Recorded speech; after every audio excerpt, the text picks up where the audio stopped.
Sorry, I'm late because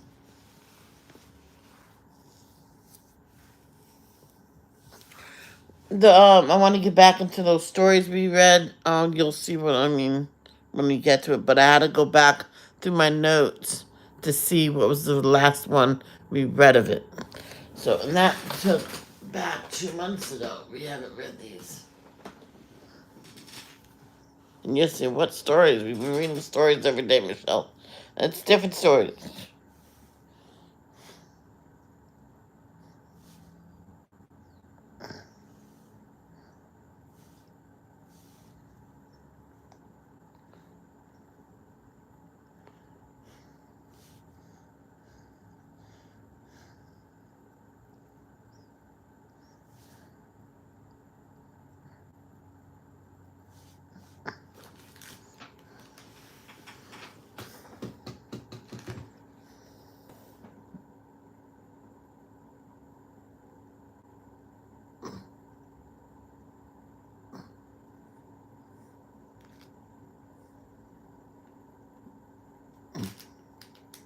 Okay, let's get started. Our Father, which art in heaven, hallowed be thy name. Thy kingdom come, thy will be done, on earth as it is in heaven. Give us this day our daily bread. Forgive us for our trespasses. Forgive those who trespass against us. Lead us not to temptation, but deliver us from evil. For thine is the kingdom, the power, and ever. Amen. Thank you, Jehovah, for another beautiful day in your beautiful earth. And thank you for allowing us to wake up today. And thank you for what you did for us in the past, present, and what you will do for us in the future. Jehovah, Jen was really sick and was not acting like herself and was rushed to the hospital last night. And she's okay now. Thank you for making her okay. You answered my prayers last night. Please don't let um please let her the rest of her healing go better and that she heals quicker. Please continue to help Tate. Yes, Celine Dion. She's down there though. Cindy Lee, Lisa, Shannon Doherty, King Charles, Princess Kate, Jen's friend Shannon. They all have cancer. Celine Dion has stiff person syndrome. Please help them all, giving them physical and mental strength to fight off their diseases. And Tate has a heart condition. Please help Christina with her healing from something. I understand, but yeah, her healing and her health problems as well as her father's. And once again, help Jenny, Tiffany with her. I believe her son's name is Ryan. Good morning, Christina. Speaking of the angel, um, Robin Taylor, who has a lot of pain still, a month after her surgery, and continue to help Miss Diane and daughters, Arnie, Vicky and family, Carol and the mom. Please help Vicky. She needs help. Carol and the mom. Uh, help. In the name of your Son Jesus Christ. Amen.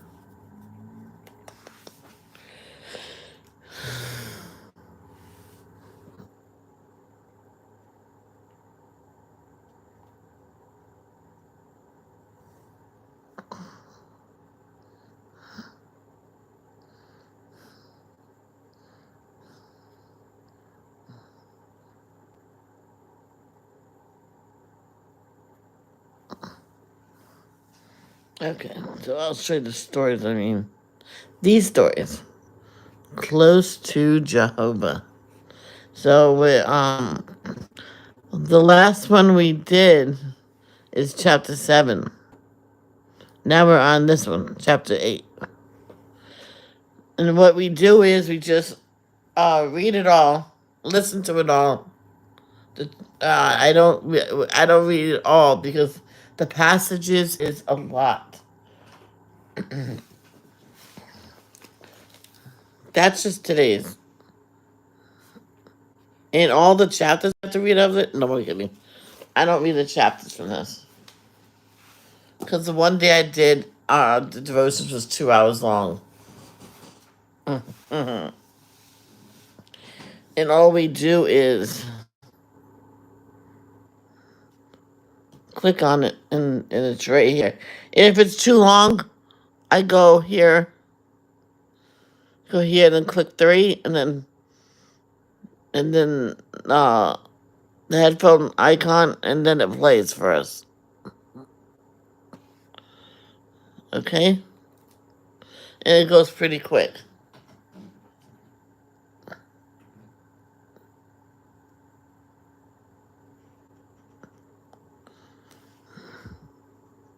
I wonder if I can get it to. No, see, I can. If it stops, I have to fast forward it. It don't even have the icon there.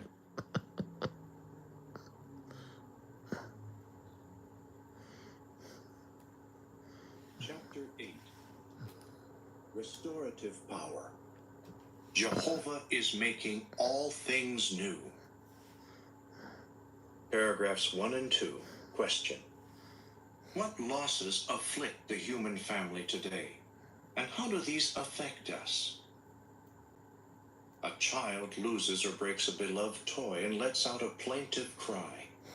The sound is heartrending. Have you ever seen, though, how a child's face lights up when a parent restores what was lost? To the parent, it may be a simple matter to find the toy or even to fix it. But the child is all smiles and full of wonder. What seemed to be gone forever has been restored.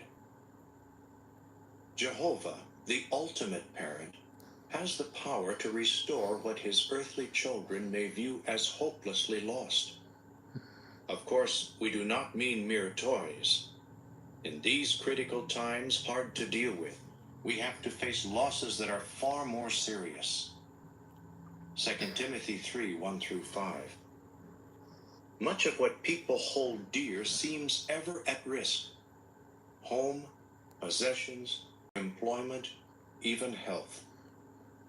We may also feel dismayed when we contemplate the destruction of the environment and the resulting loss of many species of living things. However, nothing hits us as hard as the death of someone we love. The feelings of loss and powerlessness can be overwhelming. Paragraph 3, question. What comforting prospect is outlined at Acts 3:21? And by what means will Jehovah fulfill it?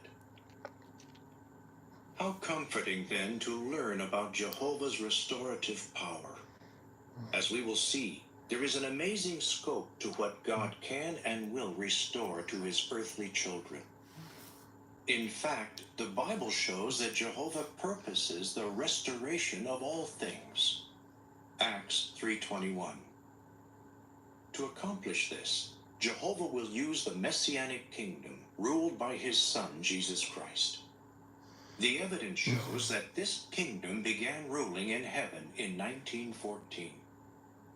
The footnote reads, the times of restoration of all things began when the Messianic kingdom was established with an heir of faithful King David on the throne.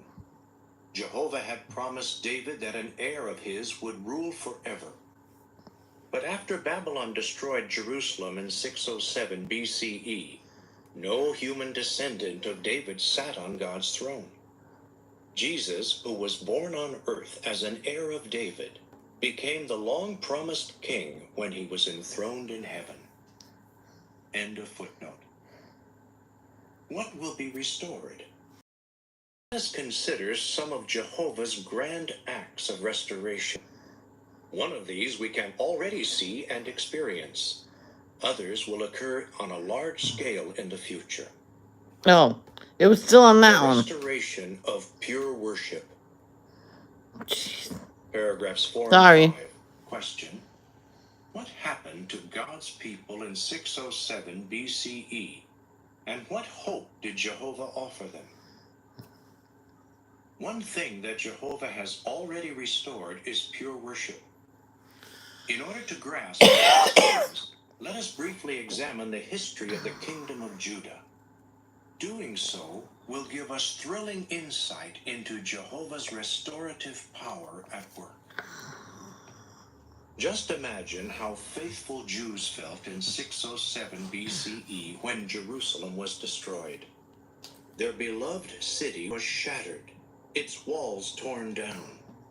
Worse still, the glorious temple that Solomon had built, the one center for pure worship of Jehovah in all the earth, was left in ruins.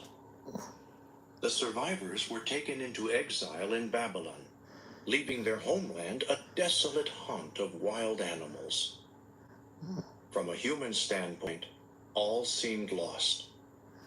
But Jehovah, who had long foretold this destruction, provided hope that a time of restoration lay ahead. Paragraph 6 through 8. Question A. What recurring theme is found in the writings of the Hebrew prophets? And how did such prophecies see an initial fulfillment? Question B. In modern times, how have God's people experienced a fulfillment of the restoration prophecies? In fact, restoration was a recurring theme in the writings of the Hebrew prophets. The footnote reads, for example, Moses, Isaiah, Jeremiah, Ezekiel, Hosea, Joel, Amos, Obadiah, Micah, and Zephaniah all developed this theme. End of footnote. Hate footnotes. Through them, Jehovah promised a land restored and repopulated, fertile, protected from wild beasts and enemy attack. He described the restored land as a veritable paradise. Above all, pure worship would be reestablished and the temple would be rebuilt. These prophecies gave the exiled Jews hope, helping them to endure their 70-year captivity in Babylon. At last, the time of restoration came. Freed from Babylon, It the was up Jews there. returned to Jerusalem and rebuilt Jehovah's temple there. As long as they adhered to pure worship, Jehovah blessed them and made their land fertile and prosperous. He protected them from enemies and from the wild beasts that had overrun their land for decades. How they must have rejoiced in Jehovah's restorative. But those events represented only an initial, limited fulfillment of the restoration prophecies. A greater fulfillment was to come in the final part of the days, our own time, when the long-promised heir of King David would be enthroned. Isaiah 2:2-4. Shortly after Jesus was enthroned in the heavenly kingdom in 1914, he addressed the spiritual needs of God's faithful people on earth. Just as the Persian conqueror Cyrus freed a remnant of Jews from Babylon in 537 BCE, Jesus freed a remnant of spiritual, his own footstep followers, from the influence of a modern-day Babylon, the world empire of false religion. From 1919 onward, pure worship has been restored to its proper place in the lives of genuine Christians. Ever since then, Jehovah's people have worshipped him in his spiritual temple, God's arrangement for pure worship. Why is this important to us today? Spiritual restoration, why it matters. Paragraph 9, question. That's not this time. I'm looking at my paper. No, that's next time. So now we read all the passages.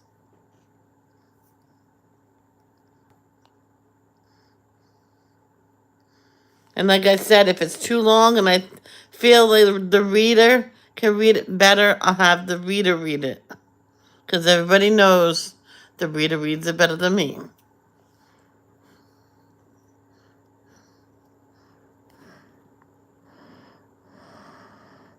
And as simple as poof. 2 Timothy chapter 3, verses 1 through 5. I think I can handle this.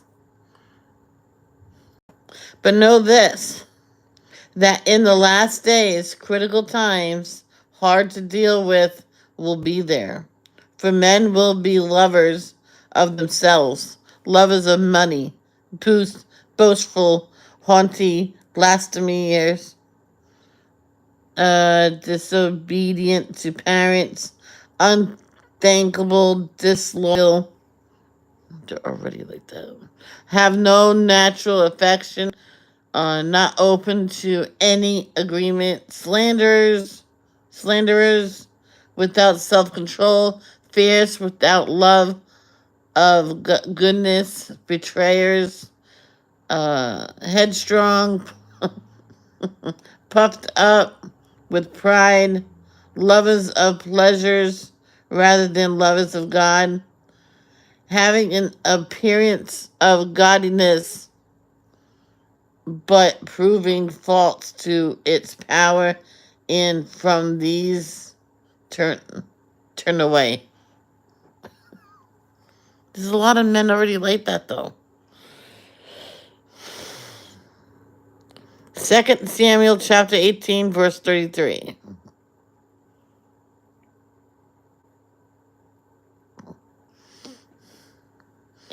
This disturbed the king, and he went up to the roof chamber above. Oh my gosh. Let's start over. This disturbed the king, and he went up to the roof chamber over the gateway and wept, saying as he walked, My son Absalom, my son, Absalom, if only I had died instead of you. Absalom, my son, my son. Oh, that's heartbreaking. That's so heartbreaking. Oh my gosh. Acts chapter 3, verse 21. Heaven must hold this one within itself until the times of restoration of all things of which God spoke through the mouth of his holy prophet.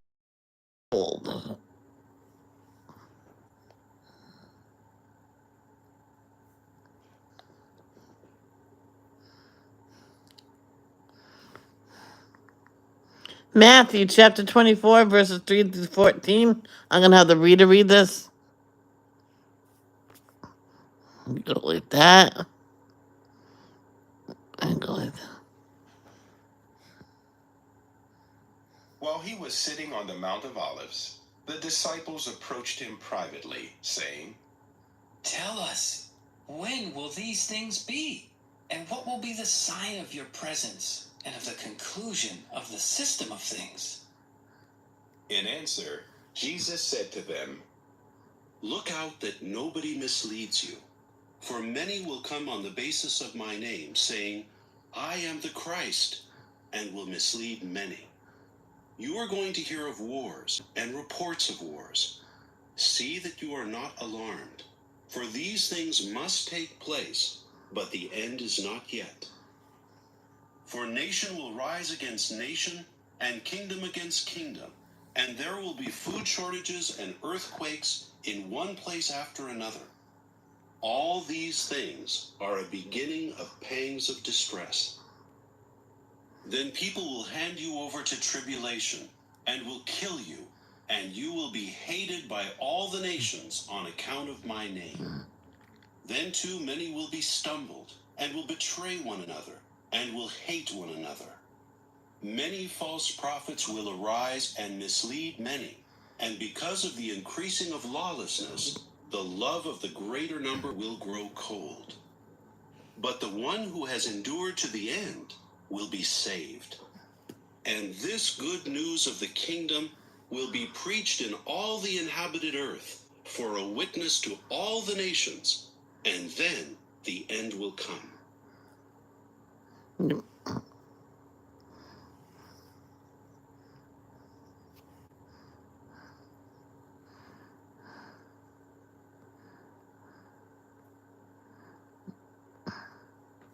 Romans chapter 15, verse 4.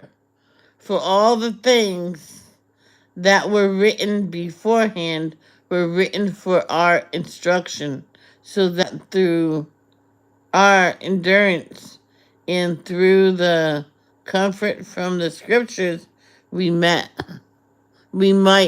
have hope. Not Romans. Psalms chapter 79, verse 1. O God, the nations have invaded your inheritance. They have defiled your holy temple. They have turned Jerusalem into a heap of ruins.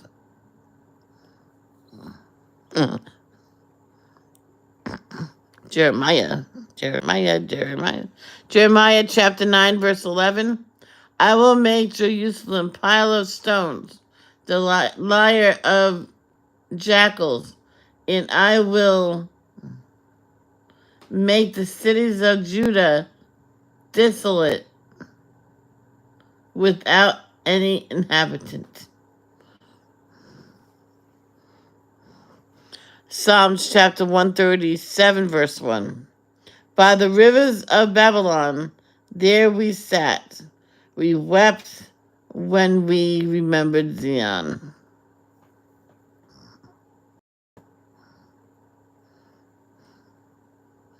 Oh, cold.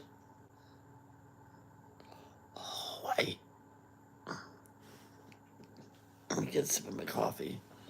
I'm not sure if it's warm still.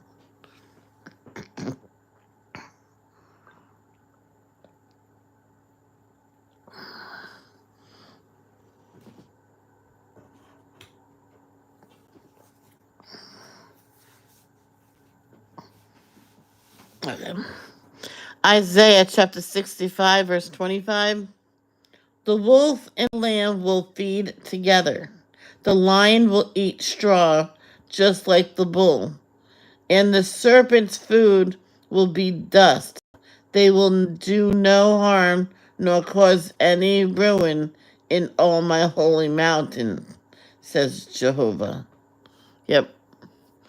The one time I was feeding the wild animals outside, and it was dinner, and I put everything in that big metal pan. Maintenance men saw me do it. It says, "Oh, come on, it's a holiday." It says, why not?" And told everybody, if you want to, put it in the pan, nowhere else. So anyway, we we put all sorts of food in there. And this one woman says, "I'm gonna make him something." I'm like, oh boy, yeah. Those animals wanted that whatever that lady made. She made it every Sunday. So every Sunday they came, and there was a dish out there for them. I don't know what it was. I know it included chicken and rice and beans. I don't know where she came from, but I asked her some to know because they need it more than us. I went, okay. I know, I babble on and on and on. Ezekiel, well, 34, chapter 34, verse 25. And I will make a covenant of peace with them, and I will rid the land of vic, vic, vicious wild beasts, so that they may dwell securely in the wilderness and sleep in the forest. Now, chapter 36, verse 35. And people will say, oh, sorry, that's also Ezekiel. And people will say, the desolate land has become like the Garden of Eden, and the cities that were in ruins and desolate and torn down are now fortified and inhabited. I know, I think that's desolate. Well, I say desolate. I don't know why. What is the correct pronunciation of this word, please? Micah, chapter 4, verses 1 through 5. In the final part of the days, the mountain of the house of Jehovah will become firmly established above the top of the mountains, and it will be risen up above the hills. Into the people will stream. And many nations will go and say, "Come, let us go up to the mountain of Jehovah, into the house of the God of Jacob. He will instruct us about his ways, and he will walk in his path."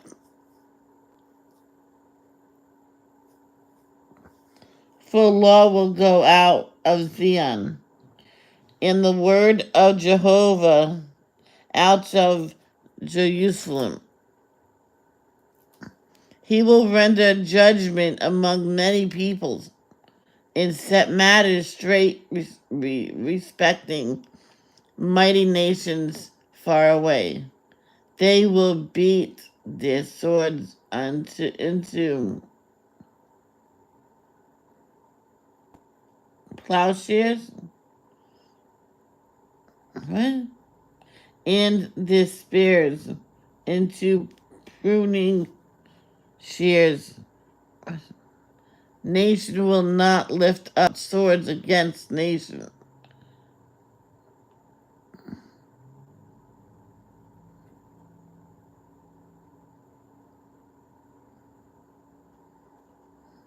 Hold on. I totally lost where I was. My eyes being wonky.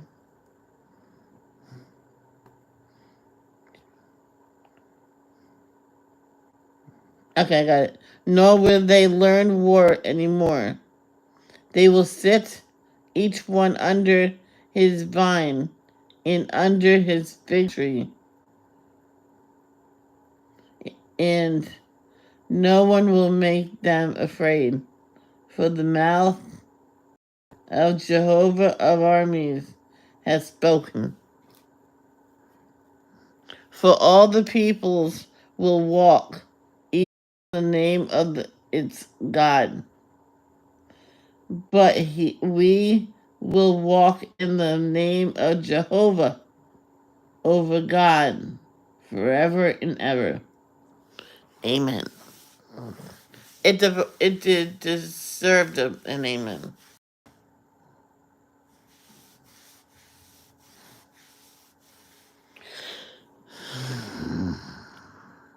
Ezra 1 verses 1 and 2.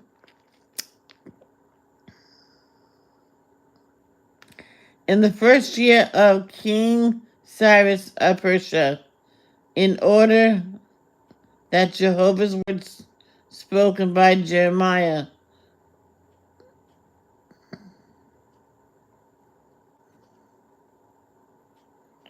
would be fulfilled, Jehovah stirred the spirit of uh, Cyrus of Persia to make a proclamation throughout his kingdom, which he also put in writing, saying, "This is what King Cyrus of Persia says.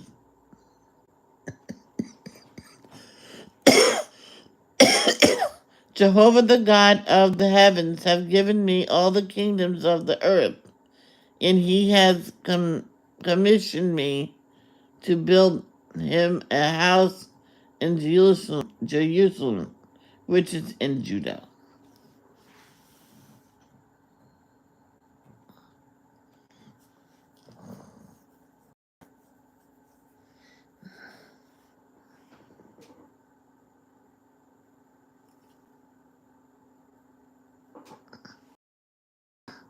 few more. Isaiah chapter 2, verses 2 and 4, 2 through 4.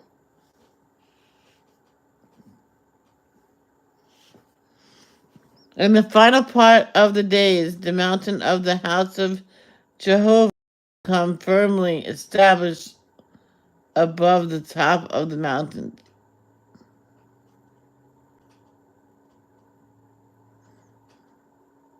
and it will be raised up above the hills, and to it all the nations will stream. And many peoples will go and say, "Come, let us go up to the mountain of Jehovah, to the house of the God of Jacob. He will instruct us because his ways."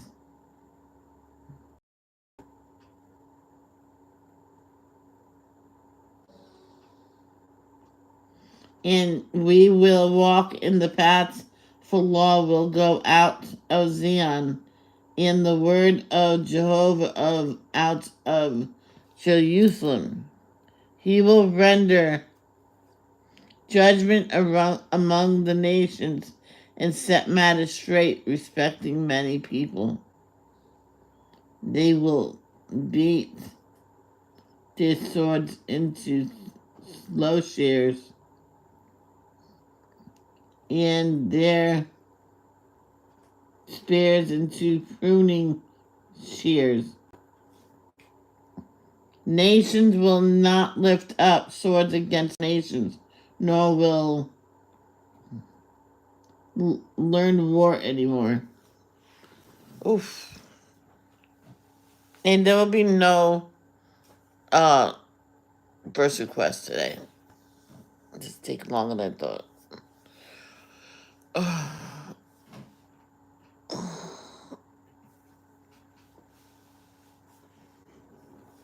Now, Isaiah chapter 9, verses 6 and 7.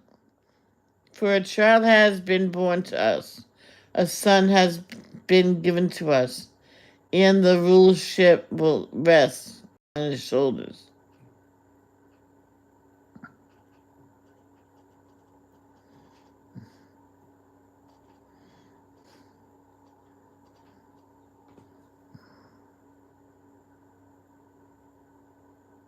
Sorry. Let's start over, because I don't know what happened. For a child has been born to us, a son has been given to us, and the rulership will rest on his shoulders. His name will be called Wonderful Counselor, Mighty God, Eternal Father, Prince of Peace. It's a long name. To the increase of his rulership and to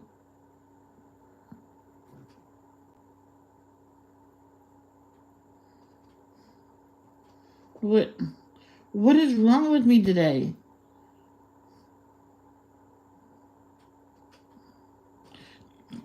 To the increase of his rulership and to peace there will be no end on the throne of David and on his kingdom, in order to establish it firmly and to sustain it through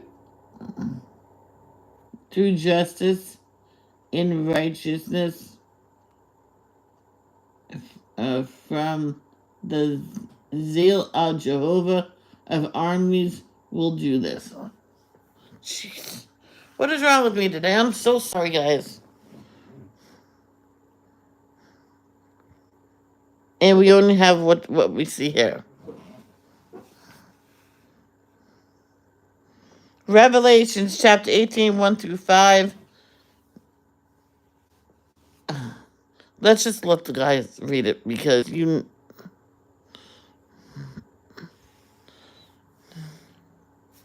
After this, I saw another angel descending from heaven with great authority, and the earth was illuminated by his glory.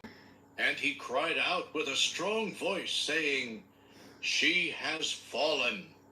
Babylon the Great has fallen, place of demons, and a place where every unclean spirit and every unclean and hated bird lurks.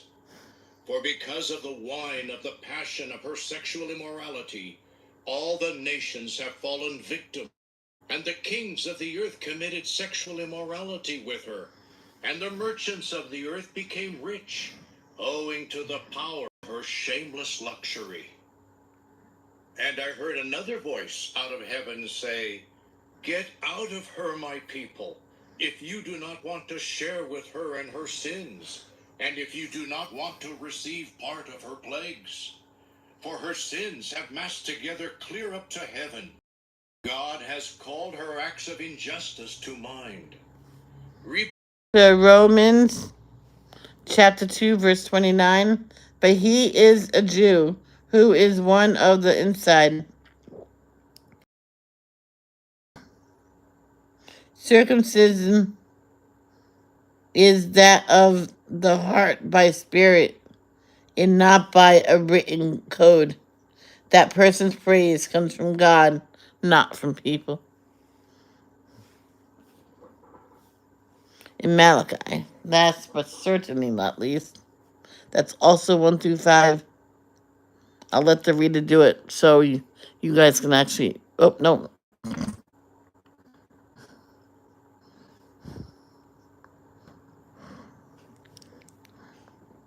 "Look, I am sending my messenger, and he will clear up a way before me. And suddenly the true Lord, whom you are seeking, will come to his temple, and the messenger of the Lord will come, in whom you take delight. Look, he will certainly come, says Jehovah of armies. But who will know the day of his coming, and who will be able to stand when he appears? For he will be like the fire of a refiner, and like the lye of laundrymen. And he will sit as a refiner and cleanser of silver, and will cleanse the sons of Levi. And he will clarify them like gold and like silver. And they will certainly become to Jehovah people presenting a gift offering in righteousness. And the gift offering of Judah and of Jerusalem will actually be pleasing to Jehovah, as in the days of long ago, and as in the years of antiquity. I will come near to you for judgment, and I will be a swift witness against the sorcerers, against the adulterers, against those who take false oaths, against those who defraud the hired worker, the widow, and the fatherless child, and against those who refuse to help the foreigner. These have not feared me, says Jehovah of armies. For I am Jehovah. Yes. And that is it for today. I'll be live later on, of course, with Don Painting. I'm just looking at all these rows. They're really neat. Not perfect, but it's neat. Oh my gosh. Can you see? Yeah, it's so neat and straight. Doesn't mean it's all going to be like that. So I'll see you later on. Love.